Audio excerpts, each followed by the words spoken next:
Conquering Mom Scrapmore with Brenda. I'm Brenda, and we're here today with another episode of Quilt Bingo. And today we're doing improv blocks. Yes, I'm so excited we're doing improv blocks. Now, I've got a few here, and there is a Word document, PDF document in the show notes that there's only one, and one explains the beginner, the improv, and or the intermediate, and the hard. But don't get too stressed out over this, because you work at what level you want to work at or what you're comfortable at doing. And if you want to do all three, go for it. It's a good way of building your skills. So let's first talk about all the things we got to talk about, like shout outs.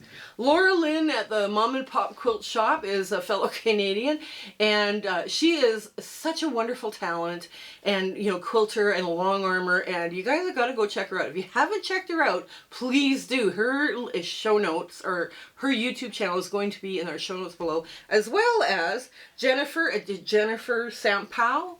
I hope I'm saying that right. I can't even hardly read my handwriting. Sampow. Anyways, both of these ladies are just having a great time on their channel. So you guys have got to go check them out. Give them some words of encouragement and tell them that Brenda from Conquering Mount Scrapmore sent you. So we're filming this October 10th or 11th or something like that. It's just before the Canadian Thanksgiving weekend. And we're having a lot of fun with all this. And I'm getting ready to go see my grandkids, so I'm kind of excited too. So Mini Monday is coming back, and it's coming back in a little bit different format. So we're going to be covering small piecing by sewing machine, hand piecing, EPP, and of course foundation paper piecing, because it just is so much fun to do foundation paper piecing. We are just having a blast with that, and we really would like to hear comments from you about Mini Monday, and whether you like it or not. So let us know, okay? The other thing you're going to find in our show notes below is the Zoom sew dates. Now, our Zoom sew dates are the first Saturday of the month, right from 9 a.m. to 5 p.m. Mountain Standard Time, because I'm in Alberta, Canada. And we just have so much fun on those sew dates. But so mark them on your calendar. And if you don't have anything to sew that day, you want to bring your cross stitch, bring it. We're more inclusive about including people than excluding them. So yes. Now, also, do us a favor. If you want to help us along and help our channel, making comments, share, like, subscribe, hitting the bell, thumbs up, and I guess there's a hype thing that you can do now. I'm not sure anything about that. But if you can do any of those things for us, that would help us out. It helps push our analytics forward. It helps keep us bringing you some fun-free stuff 3 times a week. And we're just having so much fun with this anyways. So make sure you do, make a comment, share, like, something. You do something. We love hearing from you, by the way. Also, we have a Facebook group with a virtual sewing room hosted by Discord. We have numerous fun community chats, and we have fabric exchanges by country to reduce postal costs. Now, the admins have asked me to say, please answer the questions, because it is a private Facebook group, and agree to the rules. If you don't do both, you're not coming into the room. It's just where you can reapply to come into the room once you answer the questions and agree to the rules. That's not a problem. But our admins are trying to keep the room, the private room, very safe, as well as all the community chats very safe, so we can have a lot of fun in those places. I also speak for free. Now, I'm going to have 2 speaking presentations by the end of December 2025. The first one's about elements of design, working with fabric scraps, and of course making charity quilts, because that's what we do here.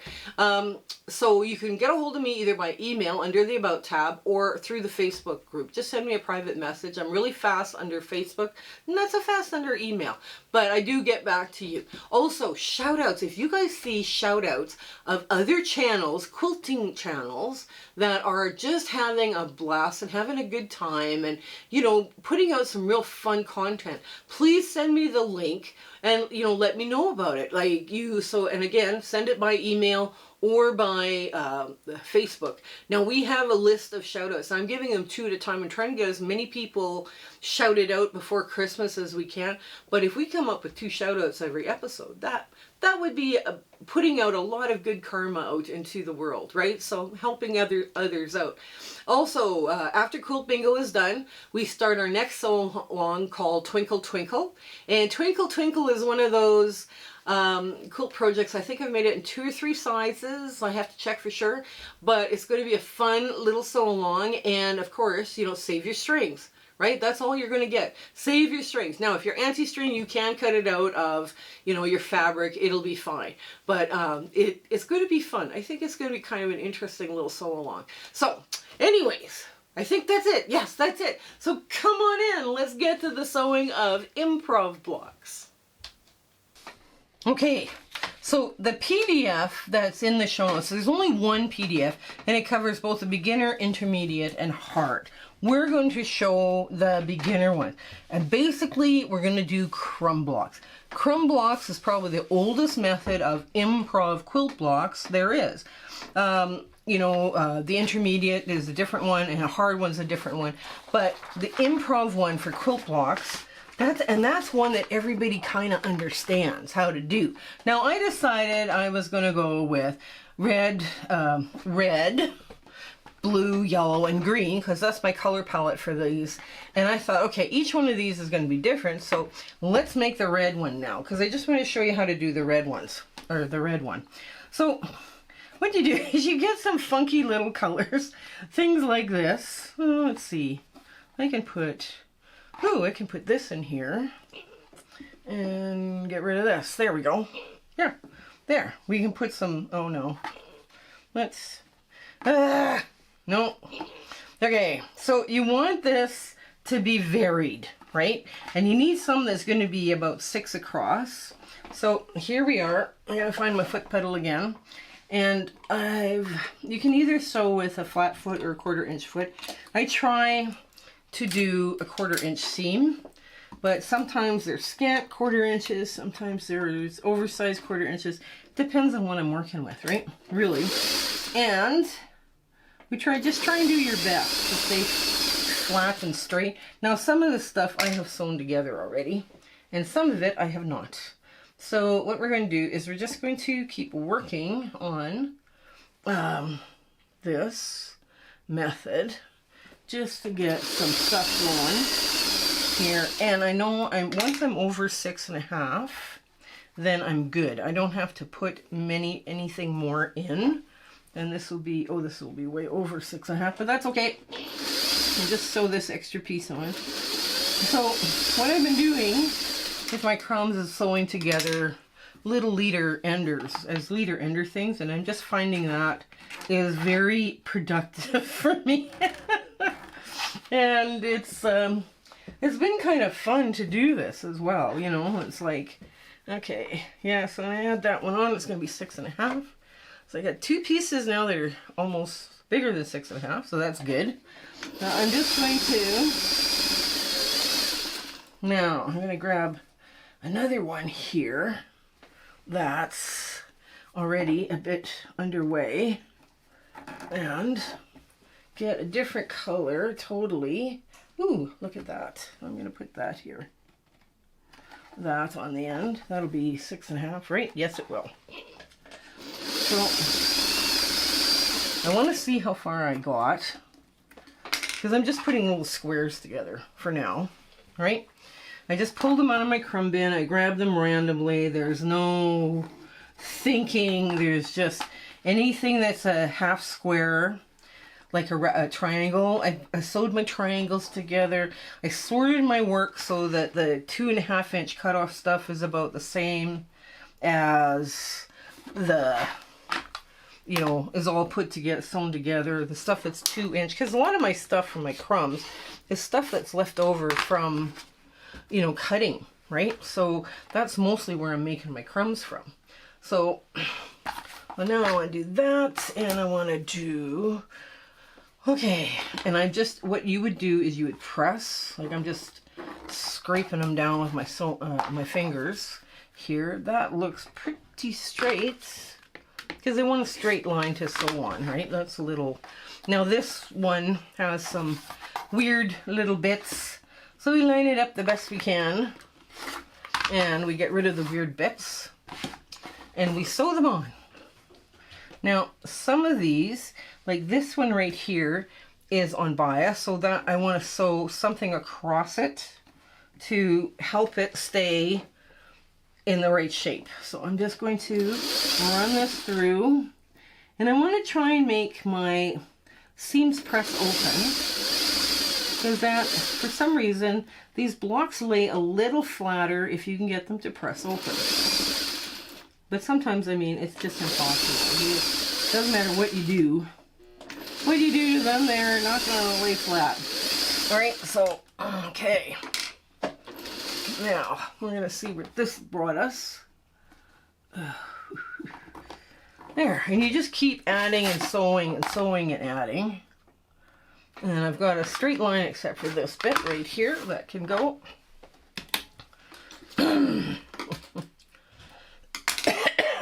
Excuse me. I think I'm coming down with something. I better not be coming down with anything. I don't want to go see my grandkids. Okay, I probably need another, oh yeah, another row of something little. Something little has to go together. Okay, so let's put this and this together. There. There we go. Get rid of these. Ooh, this and this would go. See, and I, you know, my 2-inch cutoffs are all kind of like lining up because I've sorted them that way. So I kind of sorted them so that they would have a bit of stuff in them. Oops. Hang on. What's wrong with this? Hold the phone. There we go. There. And if you make it a little bit too long, don't worry. Just cut it off and sew it onto something else, right? When you're doing these blocks, these kind of blocks. Okay. And now I'm going to sew this to this. So I should sew it this way. This to this, because that's 6.5. Yes, it is. So, oh, I should probably trim. There's a little wow in here, so I'm going to trim off the wow. All right. And some people, they have a blast. This is the perfect mindless sewing.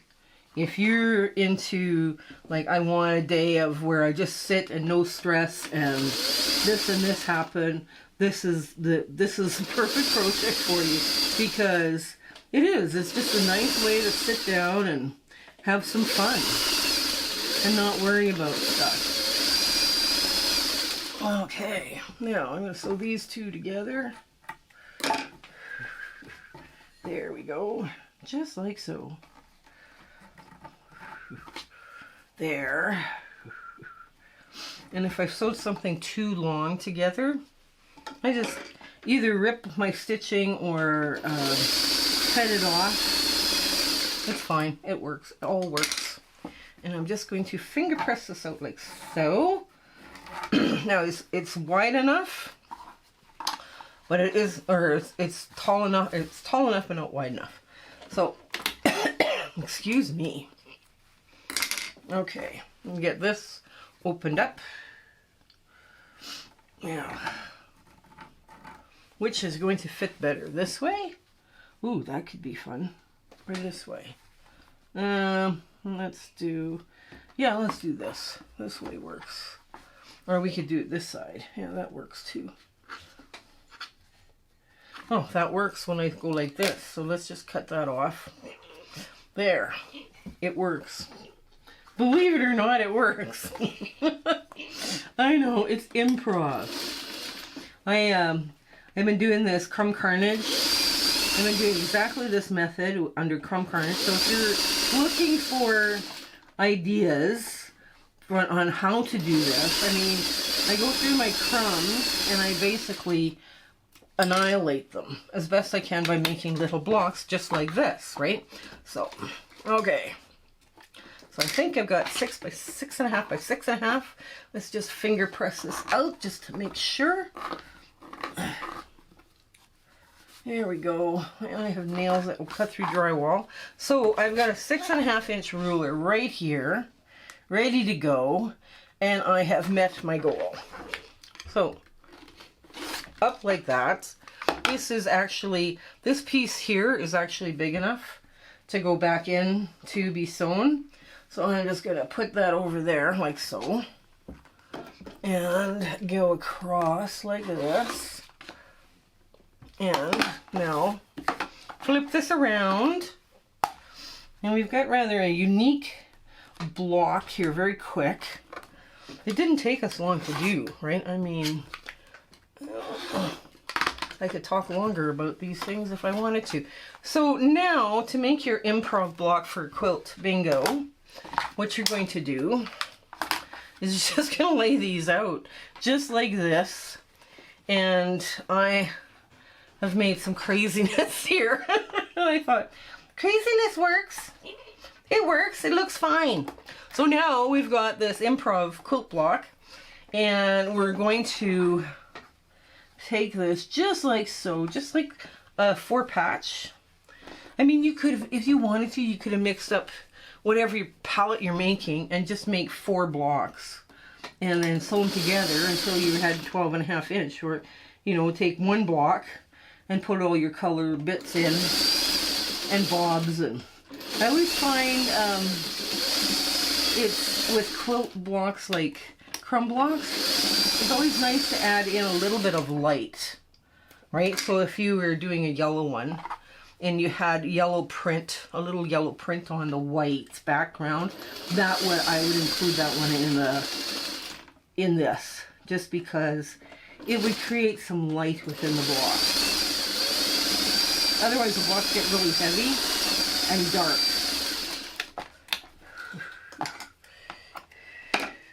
Okay, so here we go.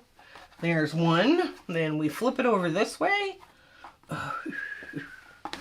There. Now, but remember, when you're looking for the hard or intermediate, it's all on one page, because it's basically explainable. It's a very simple explanation, but when you see these other blocks, you're gonna see, oh, that's how you do it. Okay. There. There we go. There. Now, without little ado, now you see this block here, it's forcing, everything's forcing that way. Just leave it. It lies flat. You know, some things you can get excited about. If the block is lying flat and it looks a little weird on the back, that's fine. It's a secret. It's fine. Now you want to take this, pop open your little 4-patch. Okay, and you want to take all of this and go this way. All of this goes this way, and this way. There we go. So let me give this a good press, because everything's going to line up now. Let me give this a really good press. Pull out my clapper. Make sure you get this as flat as possible. And like I'm going to be pressing from the back first, and then with a clapper, and then turn it over. But yeah, make sure you get this nice and flat, and I'll meet you at the ta-da moment.